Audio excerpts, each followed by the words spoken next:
Hai teman-teman semuanya. Oke, di video kali ini saya akan membahas mengenai apa yang harus dipersiapkan atau apa yang sudah saya alami ketika saya melakukan kuliah D3 ke S1 di Bina Nusantara. Dan mungkin ini bisa jadi referensi buat teman-teman semua yang ingin melanjutkan kuliah dari D3 ke S1 di sebuah kampus ya lumayan cukup ternama di Indonesia atau di Jakarta ini, yaitu saya spesifik membahas di Bina Nusantara karena saya sendiri mengalaminya.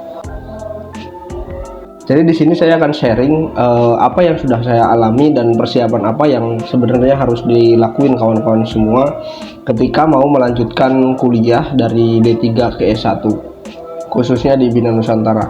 Yang pertama, kalian itu harus lulus S1 dulu.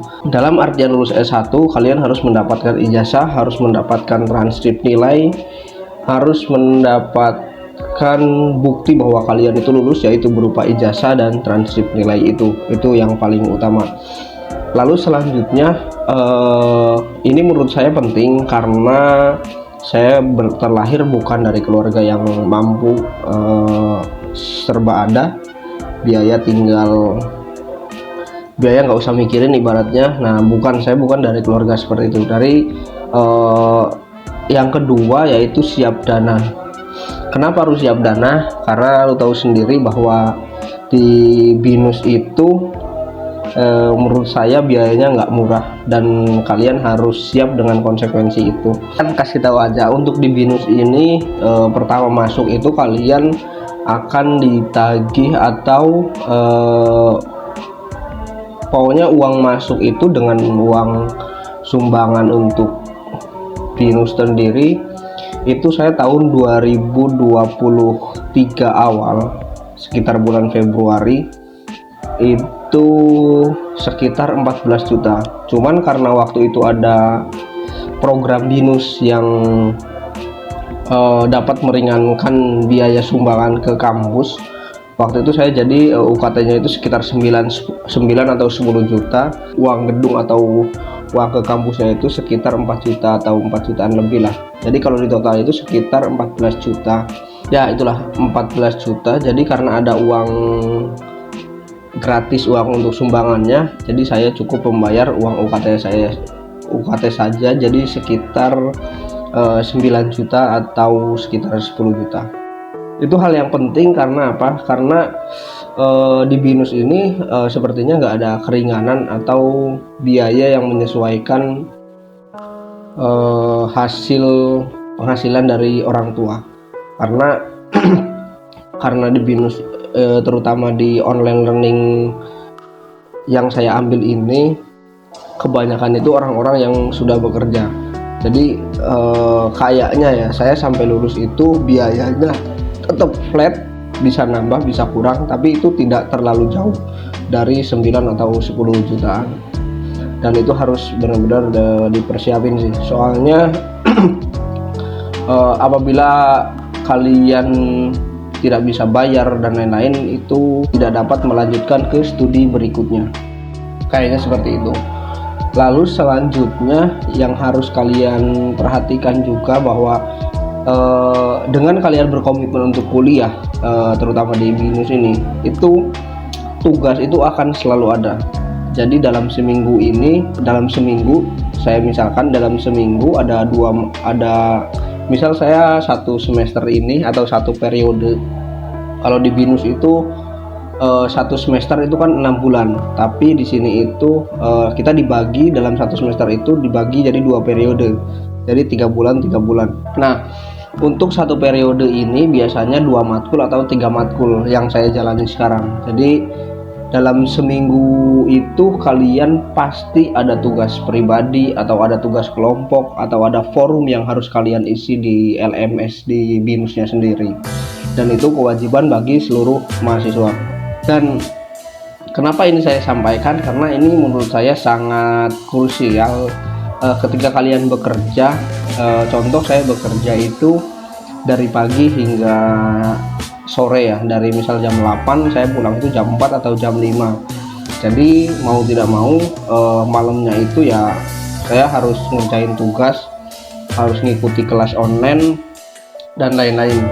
Nah, jadi bukan tidak mungkin dan ini sering banget terjadi di saya, bahwa jam tidur saya selalu molor. Yang tadinya misal jam 10, jam 11, saya harus tidur di jam 12, jam 1. Dan itu yang sekarang saya jalani ya menjadi biasa, karena emang dari awalnya saya berkomitmen untuk melanjutin kuliah, ya mau tidak mau saya harus menjalani itu semua. Itu dari segi jam ya, pasti kalian harus menyisihkan lebih banyak spare untuk ngerjain tugas dan lain-lain. Kalau kuliahnya sendiri itu dalam seminggu itu mungkin ada pertemuan sekitar 2 atau 3 kali pertemuan di setiap minggunya itu. Jadi lebih banyak ke tugas dan forum sih, forum yang isi di LMS di situsnya BINUS tersebut. Lalu selanjutnya yang kalian perhatiin bahwa BINUS itu sangat memegang teguh dengan budaya tidak mencontek ya, atau mencontek sama dengan DO, atau bahkan plagiasi sama dengan DO. Jadi benar-benar tidak boleh nyontek ketika kalian berkomitmen untuk ngelanjutin kuliah di BINUS ini. Soalnya saya beberapa kali menemui info di LMS-nya itu bahwa saya periode kemarin itu udah ada sekitar 22 mahasiswa dari seluruh angkatan ya sepertinya, entah itu angkatan online atau offline, itu yang secara terbukti ketahuan nyontek atau plagiasi, dan di angkatan berikutnya dia langsung otomatis di DO, dan itu sangat ketat. Sepertinya kayak tidak ada toleransi apabila kita melakukan nyontek atau plagiasi. Sebenarnya dosen saya pernah bilang bahwa plagiasi itu boleh, tapi ketika berada di range antara 10 atau mungkin ya sekitar maksimalnya itu 20% lah, plagiasi itu boleh. Cuman kalau sama persis jawaban dari awal sampai akhir, nah itu berarti terbukti plagiasi ya.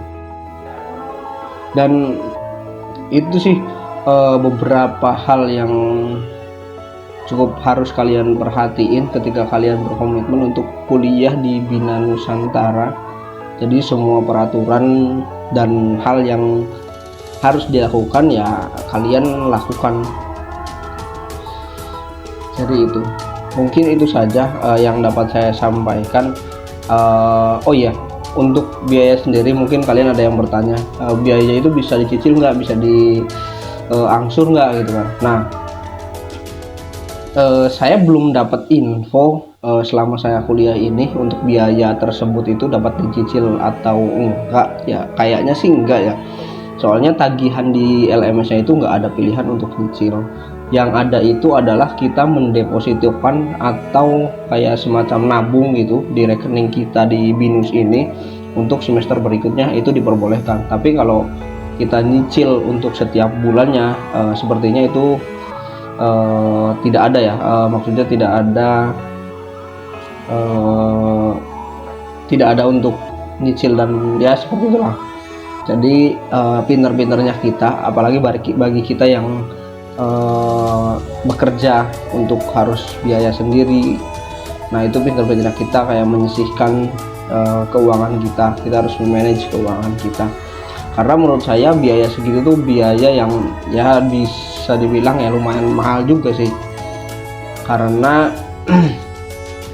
kita satu semester 10, semisal 4 semester ya 40 juta, dan 40 juta bagi saya bukan biaya yang murah menurut saya. Mungkin itu saja yang dapat saya sharingkan, kurang lebih mohon maaf. Apabila kalian mau bertanya, silahkan bertanya di kolom komentar saya di bawah. Pasti insya Allah saya akan jawab apa pertanyaan kalian.